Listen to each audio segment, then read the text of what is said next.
बच्चों, आप सभी का स्वागत है। कक्षा 10वीं के अंतर्गत निर्देशांक ज्यामिति का हम अध्ययन कर रहे हैं और पिछले वीडियो में हमने जाना था दूरी के सूत्र को, उस पर आधारित प्रश्नों का हमने अभ्यास किया था तथा विभाजन सूत्र हमने समझा था और उस पर आधारित प्रश्नों का भी अभ्यास किया था। आज हम त्रिभुज के क्षेत्रफल को समझेंगे और उस पर आधारित कुछ प्रश्नों का अभ्यास करेंगे। तो आइए शुरू करते हैं। चलिए बच्चों, अब हम त्रिभुज के क्षेत्रफल की बात करते हैं। यदि किसी तल में 3 बिंदु ज्ञात हैं, हम देख रहे हैं यहाँ पे ए बी सी 3 बिंदु हमें यहाँ पे एक तल में ज्ञात हैं और इसका क्षेत्रफल हमें ज्ञात करना है। आप पूर्व की कक्षाओं में त्रिभुज का क्षेत्रफल ज्ञात करना सीखे थे, जिसका सूत्र होता है 1/2 आधार गुणित ऊंचाई। तो इस सूत्र की सहायता से आपने त्रिभुज का क्षेत्रफल ज्ञात किया था। यदि 3 भुजाएं ज्ञात थीं तो उस स्थिति में भी आपने त्रिभुज का क्षेत्रफल ज्ञात किया था। उसको हमने हीरोन के सूत्र के द्वारा ज्ञात किए थे। अब यदि यहाँ पर 3 बिंदुओं के निर्देशांक ज्ञात हैं, क्रमशः हम मान लेते हैं बिंदु ए के निर्देशांक क्रमशः x1 y1, बी के x2 y2 तथा सी के निर्देशांक x3 y3 हैं। इस स्थिति में हम यदि त्रिभुज का क्षेत्रफल ज्ञात करना है तो हम इसे इस तरीके से ज्ञात कर सकते हैं। सर्वप्रथम हम यहाँ पे बिंदु ए से AP x अक्ष पर लंब खींचेंगे, इसी प्रकार से BQ लंब x पर खींचेंगे तथा CR लंब OX पर खींचेंगे। आप सबसे पहले देख सकते हैं कि यहाँ पे हमें समलंब चतुर्भुज दिखाई देने लगे। आप यहाँ ध्यान से देखें तो हमें क्रमशः 3 समलंब चतुर्भुज दिखते हैं। एक समलंब चतुर्भुज आपको ये दिखाई दे रहा है, दूसरा ये और तीसरा ये समलंब चतुर्भुज हमें दिखाई दे रहा है। तो इस क्षेत्रफल को ज्ञात करने के लिए यदि हम इन दोनों समलंब चतुर्भुजों में से इस समलंब चतुर्भुज के एरिया को कम कर देते हैं तो इस त्रिभुज का क्षेत्रफल हमें ज्ञात हो जाता है। चलिए इसे कुछ इस तरीके से हम समझते हैं। यहाँ पर त्रिभुज ABC है जिसके निर्देशांक क्रमशः x1 y1, x2 y2 और x3 y3 हैं। अब यहाँ पे यदि हम x अक्ष पर बिंदु A से लंब खींचते हैं AP, x अक्ष पर बिंदु B से लंब खींचते हैं BQ और बिंदु C से लंब खींचते हैं CR, तो यहाँ पे हमें 3 समलंब चतुर्भुज दिखाई देते हैं, जिसमें हम क्रम से कह सकते हैं कि AB QP और AP RC और इसी तरीके से BQ RC। ये हमारा पहला समलंब चतुर्भुज और ये हमारा दूसरा समलंब चतुर्भुज। यदि हम दोनों को में से इस समलंब चतुर्भुज को माइनस करते हैं तो यहाँ पे आपको दिखाई दे रहा है त्रिभुज का क्षेत्रफल हमें ज्ञात हो जाता है। तो यहाँ त्रिभुज ABC का क्षेत्रफल हम इस तरीके से ज्ञात कर सकते हैं। अर्थात इसे ऐसा लिखा जा सकता है, यहाँ पे त्रिभुज ABC का क्षेत्रफल बराबर समलंब चतुर्भुज ABPQ का क्षेत्रफल तथा समलंब चतुर्भुज APRC के क्षेत्रफल को यदि हम योग कर देते हैं और उसमें से इस BCQR के क्षेत्रफल को यदि माइनस कर देते हैं तो इस त्रिभुज का क्षेत्रफल ज्ञात हो जाता है। चूंकि हम जानते हैं कि समलंब चतुर्भुज का क्षेत्रफल बराबर 1/2 गुणित समांतर भुजाओं का योग गुणित उनके बीच की दूरी के बराबर होता है। यहाँ पर हम मान रखेंगे। मान रखने पर हम पाते हैं कि त्रिभुज ABC का क्षेत्रफल बराबर, यहाँ पे हम जैसे इस समलंब चतुर्भुज ABQP का मान रखते हैं तो यहाँ पे जो समानांतर भुजाएं हैं AP और BQ हैं और इनके बीच की दूरी QP के बराबर है। तो इस प्रकार से हम यहाँ पे मान रख कर देखते हैं। इस प्रकार से हम इसे लिख सकते हैं 1/2 BQ धन AP, ये समानांतर भुजाएं हैं और इनके बीच की दूरी QP के बराबर है। अगर इस समलंब चतुर्भुज की बात करते हैं तो यहाँ पे AP और CR दोनों समानांतर भुजाएं हैं और यहाँ पे PR इनके बीच की दूरी है और ऋण हम इस समलंब चतुर्भुज की बात करते हैं तो यहाँ पे BQ और CR दोनों समांतर भुजाओं का योग है और इनके बीच की दूरी QR के बराबर है। अब यहाँ पे हम क्रमशः मान रखेंगे। चूंकि आप देख रहे हैं कि इसके निर्देशांक x1 y1, x2 y2 हैं, तो इन दोनों के बीच की दूरी ज्ञात करना होगा और यहाँ पे इनकी लंबाइयाँ ये जो लंब के रूप में हैं ये हमें दिखाई दे रही हैं। ये यहाँ पे y2 है और यहाँ से यहाँ तक की जो दूरी है वह y1 के बराबर है और इसी प्रकार से CR के बीच की दूरी है y3 के बराबर है। तो क्रम से हम यहाँ पे इन मानों को रखेंगे और इसी प्रकार से इन दोनों के बीच की दूरी जब हम ज्ञात करेंगे तो चूंकि हम देख रहे हैं कि O से Q के बीच की दूरी ये x2 के बराबर है और यहाँ पे P बिंदु के बीच की दूरी O से यहाँ से हम देख रहे हैं तो यहाँ पे x1 के बराबर है। इस प्रकार से QP के बीच की दूरी हम x1 में से x2 को घटाकर निकाल सकते हैं और इसी तरीके से हम यहाँ पे इस R बिंदु की दूरी हम देख रहे हैं कि x3 के बराबर है।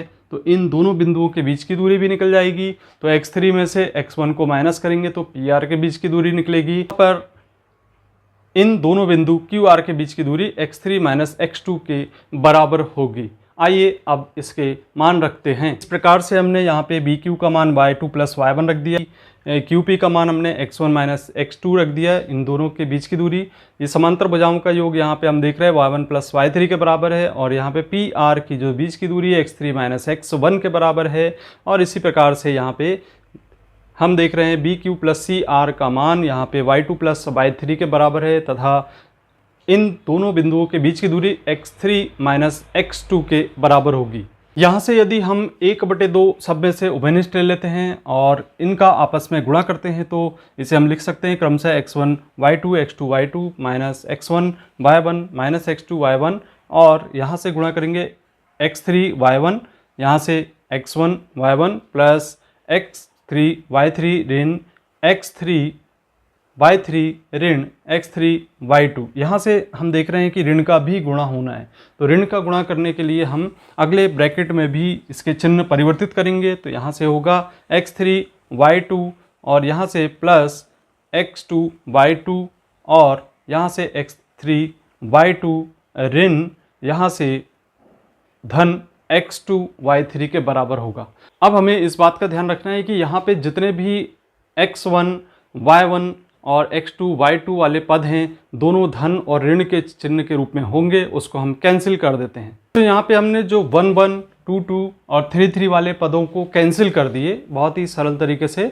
और फिर यहाँ पे जो हमें शेष बच रहा आप देख रहे हैं यहाँ पे ये x1 y2 minus x1 y3 और धन x2 y3 minus x2 y1 plus x3 y1 minus x3 y2 का शेष बच रहा है। अब यदि हम यहाँ से x1 को उभयनिष्ठ ले लेते हैं तो यहाँ पे प्राप्त होगा x1 कोष्टक में y2 माइनस y3। इसी प्रकार से यहाँ से हम x2 को उभयनिष्ठ कर लेते हैं तो यहाँ से हमें प्राप्त होगा x2 कोष्टक में y3 माइनस y1 और इसी प्रकार से यहाँ से x3 को कॉमन करने पर यहाँ पे y1 माइनस y2 बचेगा। और इस प्रकार से हम देखते हैं कि यहाँ पे जो हमारा त्रिभुज का क्षेत्रफल है उसका सूत्र निकल के आ गया।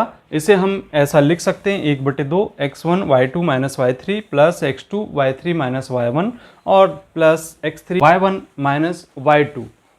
अब आप यहाँ पे इसको याद रखने की ट्रिक भी देख सकते हैं 1 2 3 2 3 1 और 3 1 2 और इसको हम xy लिखेंगे और नीचे यहाँ पे ब्रैकेट में माइनस के चिन्ह लगा रहे हैं और बाकी बाहर प्लस के चिन्ह लगे हमें दिख रहे हैं। तो इस प्रकार से ये थी त्रिभुज का क्षेत्रफल ज्ञात करने के लिए सूत्र। अब हम यहाँ पे इस पे आधारित कुछ प्रश्नों का अभ्यास करेंगे। बच्चों इस प्रश्न को हम देख रहे हैं यहाँ पे एक त्रिभुज का क्षेत्रफल ज्ञात करना है जबकि शीर्ष के निर्देशांक क्रम से 1 ऋण 1 ऋण 4 6 और ऋण 3 ऋण 5 हमें ज्ञात हैं। अब जैसा कि हम जानते हैं कि त्रिभुज ABC का क्षेत्रफल बराबर 1/2 x1 y2 माइनस y3 धन x2 y3 minus y1 plus x3 y1 minus y2 होता है। यहाँ पे क्रमशः ये x1 और ये y1 का मान है, ये x2 और ये y2 का मान है, इसी प्रकार से ये x3 तथा ये y3 का मान है। हम यहाँ पे त्रिभुज के क्षेत्रफल में इन मानों को रख देते हैं। तो यहाँ पे मान रख के हम पाते हैं 1/2, यहाँ पे हम x1 का मान रखते हैं 1 और इसी प्रकार से y2 का मान रखते हैं 6 और ऋण y3 का मान ऋण 5 है। तो यहाँ पे ऋण का ऋण में गुणा होकर धन 5 प्राप्त होगा। और इस प्रकार से यहाँ पे x2 का मान हम देख रहे हैं कि ऋण 4 है तो यहाँ ऋण 4 लिख देते हैं कोष्टक में और इसी प्रकार से y3 का मान हम देख रहे हैं ऋण 5 और y1 का मान हम ऋण 1 पाते हैं। तो ऋण का ऋण में गुणा होगा तो धन 1 हो जाएगा। इस प्रकार से x3 का मान हम देख रहे हैं यहाँ पे ऋण 3 के बराबर है और इसी प्रकार से यहाँ पे y1 का मान ऋण 1 है और y2 का मान 6 रखने पर हम इसको सरल कर लेते हैं। अब इसे हम सरल कर दें तो 1/2 यहाँ पे 6 और 5 11 हो जाएगा कोष्टक में, और यहाँ से धन का ऋण में गुणा होकर ऋण प्राप्त होगा और यहाँ से ऋण 5 में 1 जोड़ेंगे तो हमें ऋण 4 के बराबर प्राप्त होता है। और इसी तरीके से धन का ऋण में गुणा होकर ऋण मिल जाता है और यहाँ पे 3 लिखेंगे और ऋण 1 और ऋण 6 बराबर ऋण 7 होता है। इसे आगे सरल करते हैं तो सरल करने पर 1/2 और यहाँ पे 11 में 1 का गुणा कर देते हैं और ऋण का ऋण में गुणा होकर धन हो जाता है और 4 चौक 16 मिलेगा। और इसी प्रकार से ऋण का ऋण में गुणा होकर धन मिलेगा और 7 या 21 हो जाता है। अब यदि इनका योग कर देते हैं तो 1/2 और यहाँ पे योग करने पर हम पाते हैं कि 48 हमें प्राप्त हो जाता है। 48 में हम 2 का भाग देते हैं, 2 से कैंसिल कर दें तो 2 दूनी 4, 2 चौक 8।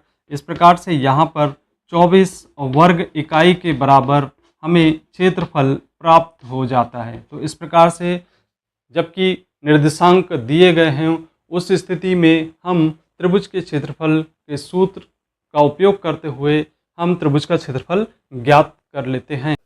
बच्चों यहाँ पे हम अगला प्रश्न देख रहे हैं। जैसा कि हमें दिखाई दे रहा है, बिंदुओं P ऋण 1.53, Q 6 ऋण 2 और R ऋण 3 4 से बनने वाले त्रिभुज का क्षेत्रफल हमें ज्ञात करना है। तो जैसा कि हम जानते हैं कि त्रिभुज का क्षेत्रफल 1/2 x1 y2 - y3 धन x2 y3 - y1 धन x3 y1 - y2 होता है। अब यहाँ पे हम क्रमश x1 y1 x2 y2 तथा x3 y3 का मान रखेंगे। तो जो बिंदु दिए गए हैं उनमें हम x1 y1 मान लेते हैं, p बिंदु को हम यहाँ पे x1 तथा इसे y1 मानेंगे और इसी प्रकार से q बिंदु को x2 और इसे y2 मानेंगे और r बिंदु को यहाँ पे x3 और इसे हम y3 के बराबर लेकर चलते हैं।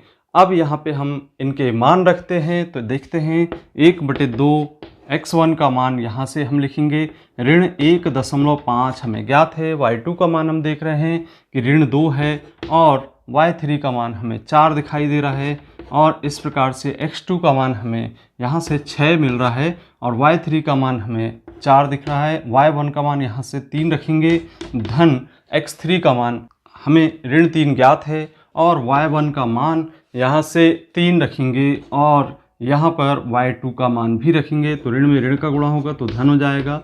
इस प्रकार से मान हम रख देते हैं। अब इसे सरल करेंगे तो सरल करने पर पाते हैं 1/2 और यहाँ से ऋण 1.5 का गुणा हम ऋण 6 में करेंगे और इसी तरीके से यहाँ से 4 में से 3 कम करेंगे तो 1 प्राप्त होगा और यहाँ पे धन में ऋण का गुणा कर दें तो ऋण 3 और यहाँ 3 और 2 5 हो जाता है। कोष्टक में हम 5 लिखेंगे।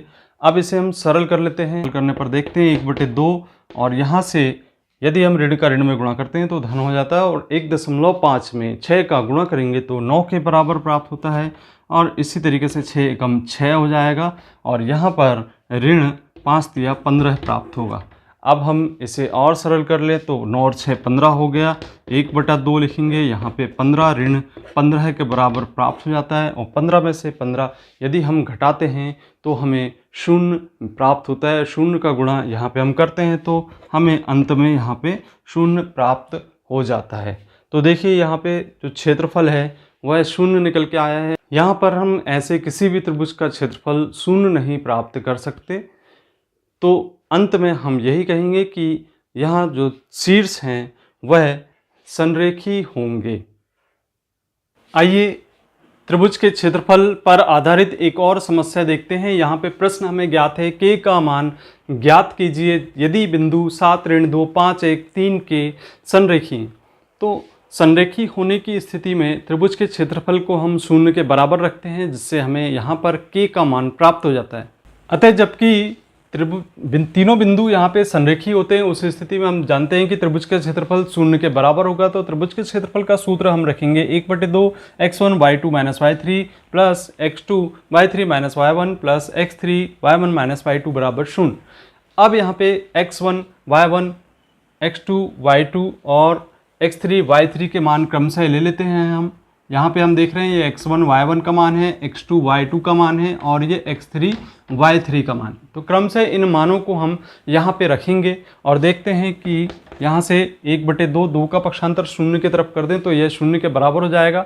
अब हम x1 का मान रखें यहाँ से, तो x1 का मान हम देख रहे हैं 7 है और y2 का मान हमें ज्ञात है 1 और y3 का मान हमें k के रूप में ज्ञात है। और इसी प्रकार से x2 का मान हमें यहाँ से 5 दिखाई दे रहा है और y3 का मान हम देख रहे हैं कि k है और यहाँ पर इसी प्रकार से y1 का मान ऋण 2 के बराबर है, तो ऋण का ऋण में गुणा होकर धन 2 हो जाएगा। और यहाँ से x3 का मान 3 है और y1 का मान हमें ज्ञात है ऋण 2 और y2 का मान हमें 1 ज्ञात है। इस प्रकार से हम यहाँ पे 0 के बराबर लिख देते हैं और फिर इसे हम सरल करते हैं। तो देखें, इसको कोष्ठक हटाएंगे तो 7 एकम 7 ऋण 7k होगा, धन 5k धन 5 दूनी 10 होगा, ऋण 3 दूनी 6 होगा और ऋण 3 एकम 3 होगा बराबर 0 लिख देते हैं।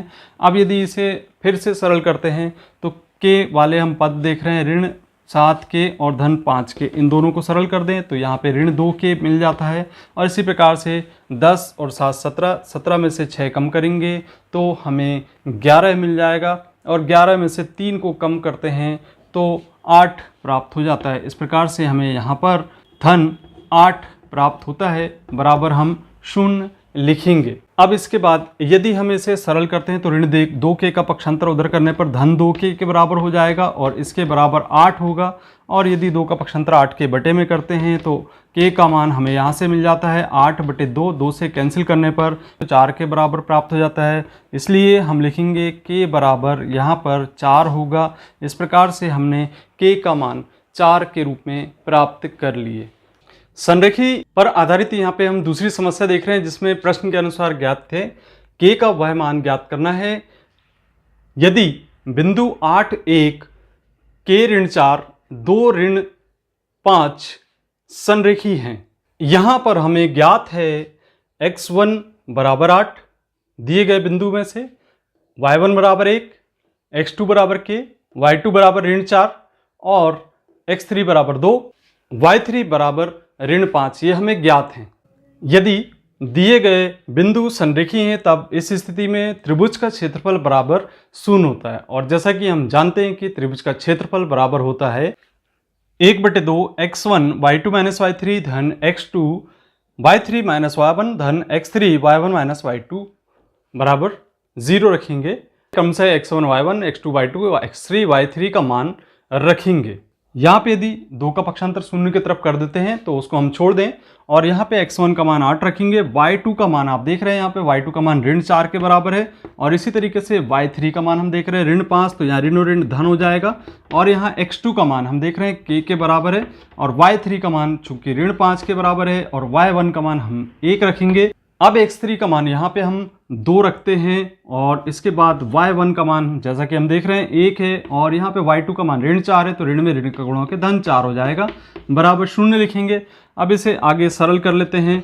सरल करने पर हम देखते हैं यहाँ पे 5 में से 4 को कम करेंगे 1 प्राप्त होगा। इसी तरीके से k इंटू यहाँ पे ऋण 5 और ऋण 1 को योग करेंगे तो ऋण 6 के बराबर हमें मिल जाता है और इसी तरीके से यहाँ पे 4 और 1 5 हो जाएगा। इस प्रकार से इसे हम सरल कर लेते हैं।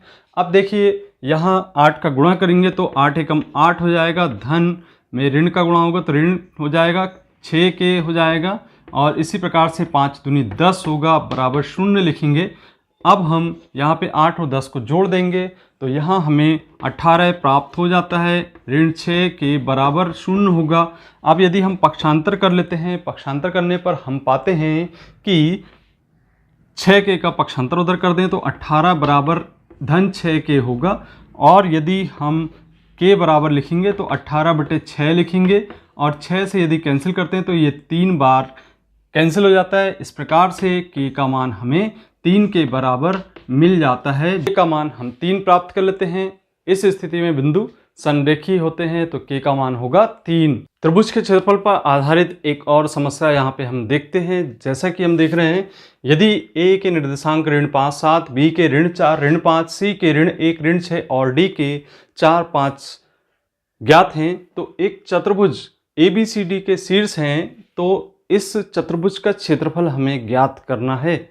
तो यहाँ पे हमने निर्देशांक को निर्देशित कर दिया निर्देशांक तल पर, और इसके बाद यहाँ पे हम देख रहे हैं कि इसके हमने 2 भाग कर दिए। ABCD हमें चतुर्भुज दिखाई दे रहा है, इसके हमने 2 भाग कर दिए B और D को मिला के, तो एक त्रिभुज बनता है ABD और दूसरा त्रिभुज बनता है BCD। यदि हम प्रत्येक त्रिभुज का क्षेत्रफल निकाल लें, 2 त्रिभुज बन रहे हैं, प्रत्येक त्रिभुज का क्षेत्रफल निकाल के दोनों का योग कर दें तो इस चतुर्भुज का क्षेत्रफल हम निकाल लेंगे, ज्ञात कर लेंगे। तो जैसा कि हम जानते हैं कि यहाँ पे त्रिभुज ABD का क्षेत्रफल 1/2 x1 y2 - y3 plus x2 y3 - y1 तथा धन x3 y1 - y2 के बराबर होगा। अब यहाँ पे हम ABD निर्देशांक से x1 y1 x2 y2 x3 y3 के मान रखेंगे। तो यहाँ से x1 का मान आप देख रहे हैं ऋण 5 है, और यहाँ से y2 का मान यहाँ पे हमें ऋण 5 दिख रहा है, और इसी तरीके से यहाँ से y3 का मान 5 है। अब यहाँ पे हमें x2 का मान रखें तो यहाँ से ऋण 4 होगा, और यहाँ पे y3 का मान हम देख रहे हैं कि 5 है, और इसी तरीके से y1 का मान यहाँ पे 7 है। अब हम x3 का मान रखेंगे तो यहाँ से x3 का मान 4 है, और यहाँ पे हम देख रहे हैं कि y1 का मान हमें 7 मिल रहा है, और इसी तरीके से y2 का मान हम ऋण 5 है तो ऋण में ऋण का गुणा करके धन 5 लिखेंगे। अब इसके बाद इसे हम सरल कर लेते हैं, तो सरल करने पर हम पाते हैं कि यहाँ पर 1/2 होगा, और यहाँ पे ऋण 5 और यहाँ से होगा ऋण 10 के बराबर, और इसी तरीके से यहाँ पे धन ऋण 4 और 5 में से 7 कम करेंगे तो ऋण 2 मिलेगा। इसी तरीके से यहाँ पे हमें 7 और 5 12 मिल जाता है। अब हम इनका आपस में गुणा करके सरल करके लिखेंगे, तो लिखते हैं हम यहाँ पे 1/2 और यहाँ पे ऋण 5 का ऋण 10 में गुणा होकर धन 5 धम 50 होगा, और इसी तरीके से ऋण में ऋण का गुणा होगा तो धन हो गया, और 4 दूनी 8 हमें प्राप्त हो जाता है, और यहाँ पे 12 चौक 48 प्राप्त होता है। अब हम इन सब का योग कर देते हैं, तो योग करने पर हम पाते हैं कि यहाँ पर 106 के बराबर हमें प्राप्त हो जाता है। अब हम 2 से कैंसिल करेंगे, तो हमें यहाँ पे कैंसिल करेंगे हम 2 से, तो यहाँ से 2 से कैंसिल करते हैं तो यहाँ बराबर हमें 53 वर्ग मात्रक के बराबर प्राप्त होगा। इसे हम वर्ग मात्रक लिखेंगे। अब चलिए हम यहाँ पे दूसरा जो त्रिभुज है हमारा BCD, इसका क्षेत्रफल ज्ञात करेंगे। यहाँ पे हम त्रिभुज BCD का क्षेत्रफल ज्ञात करते हैं, तो यहाँ पे पुनः हम इसी सूत्र पे, जैसा कि ऊपर लिखा गया है, इस सूत्र में हम मान रखते हैं, तो यहाँ पे हमें प्राप्त होगा 1/2 ऋण 4 गुणित ऋण 6 ऋण 5 धन ऋण 1 कोष्टक में 5 धन 5 धन 4 कोष्टक में ऋण 5 धन 6, ये हमें प्राप्त होगा। अब चलिए इसे हम सरल करते हैं, तो सरल करने पर हम देख रहे हैं यहाँ पे 1/2 होगा। इसी तरीके से यहाँ पे ऋण 4 और कोष्टक में यहाँ पे ऋण 11 प्राप्त होगा। धन के स्थान पे ऋण का चिन्ह लगेगा गुणा होने पर, तो यहाँ पे 1 कोष्टक में होगा 5 और 5 10, और यहाँ पे धन 4 और 6 में से 5 कम करेंगे तो 1 प्राप्त होगा। इस प्रकार से गुणा करके सरल कर लें तो 1/2 मिलेगा। ऋण 4 में ऋण 11 का गुणा होगा तो धन 44 प्राप्त हो जाएगा, और यहाँ पे ऋण 1 का गुणा 10 में होगा तो 10 प्राप्त होगा। यहाँ पे 4 एकम 4। अब यहाँ पे हम इन दोनों को जोड़ लेते हैं तो 48 होगा, और 48 में से हम 10 को कम करते हैं, तो बच्चों यहाँ पे 10 को कम करेंगे तो यहाँ पे हमें 38 प्राप्त हो जाता है। और यदि 38 को हम भाग देते हैं 2 से, तो 2 एकम 2 और 2 में 18, तो यहाँ पर 19 वर्ग मात्रक हमें इस त्रिभुज का क्षेत्रफल प्राप्त हो जाता है। तो देखा बच्चों, इस प्रकार से हमें दूसरे त्रिभुज BCD का क्षेत्रफल 19 वर्ग मात्रक प्राप्त हो गया है। अब यदि हम इन दोनों त्रिभुज के क्षेत्रफल का योग कर दे तो उस चतुर्भुज ABCD का क्षेत्रफल हमें प्राप्त हो जाता है। तो यहाँ पे हमने चतुर्भुज ABCD का क्षेत्रफल, त्रिभुज ABD का क्षेत्रफल तथा त्रिभुज BCD के क्षेत्रफल का योग करके हम निकाल लेंगे। तो यहाँ पे हम लिखेंगे 53 धन 19, और 53 में जब 19 का योग करते हैं तो यहाँ हमें प्राप्त होगा 72 वर्ग मात्रक के बराबर। तो इस प्रकार से हम चतुर्भुज ABCD का क्षेत्रफल ज्ञात कर लेते हैं।